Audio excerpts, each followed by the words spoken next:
What's going on, guys? I've got a 2009 Chrysler 300 here. I'm going to use this car to go over the 3 fuses and the 2 relays that are involved in the wiper operation. So let's head into the trunk area. This is where you'll find 2 fuses.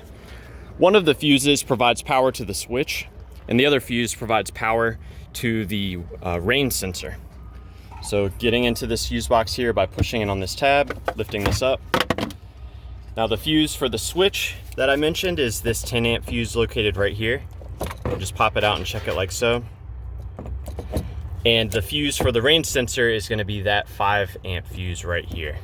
Now let's head under the hood. That's where you'll find the main wiper fuse as well as the 2 relays. So underneath this cover here, which you open by lifting on this tab right there. So this is the main wiper fuse. These are the 2 wiper relays. And I'll go over their operation and how they're wired here in a sec. I first want to show you how to remove this J-case fuse. It's okay if the little cover piece pops off. And actually you can look down through the top of that plastic cover and see if it's blown or not. This is what a good fuse looks like. But you can remove these by wiggling from side to side while you pull up. Normally they're stuck in there pretty good. Real quick, my favorite troubleshooting step for these relays: have the wipers turned on at the switch and just tap on the relays. Sometimes relays can get stuck, and the simple act of tapping on them can free them up. So if you tap on the relay and it starts going again, then you know the relay is probably, suspect. Let's go and remove these. This one is the wiper on-off relay. This relay gets energized whenever the wipers come on. This relay is the wiper high-low relay. This relay is only energized when the speed is changed from low to high. So let's go over the wiring. You'll note I've got 3 pins here colored in red. The red pins receive constant power from this 30 amp J-case fuse. So if this fuse is intact, you should see constant power at these 3 pins. Now it starts with the on-off relay. The computer controls this relay by sending a ground signal to the purple pin when it wants the wipers to be on. So the ground coming in through here and the power coming in through here activate the relay. When this relay is activated, it takes power from this pin and it sends it to the orange pin here, pin number 30. When this pin gets energized, it takes that power and it sends it to the high-low relay on this pin right here.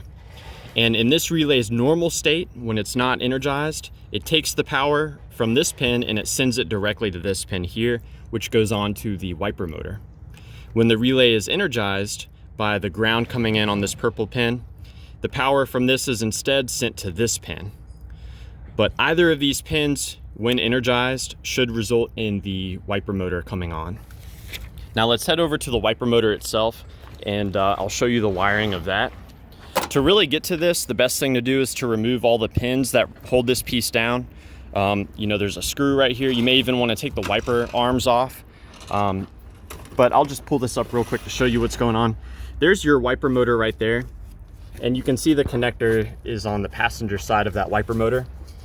And what's broken off is a retaining piece. To remove this connector, you should have to push on a little plastic tab right there, and then the connector will come off.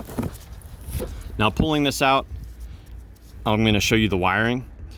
The black blue wire here receives a ground at all times. The smallest wire on here actually goes to the computer. This wire carries a signal from the motor to the computer when the wipers are in the parked position, meaning when they're all the way down, it sends a signal on that wire. Both of these larger wires here, these receive power from the high-low relay. So pin number 2, that receives power when the relay is in its normal state. This other wire receives power when the high-low relay is energized. So yeah, I hope this info was helpful. One other thing I'll mention, if you've checked all your fuses and relays and they're good, one of the easiest ways to troubleshoot this is to just buy another motor and just hook it up here and see if the motor turns. Do that before you go through the trouble of actually installing the motor. So that's a pretty good troubleshooting step as well. But yeah, thank you so much for watching. Let me know if you have any questions, or more importantly, if you have any advice for troubleshooting the wipers on your Chrysler 300.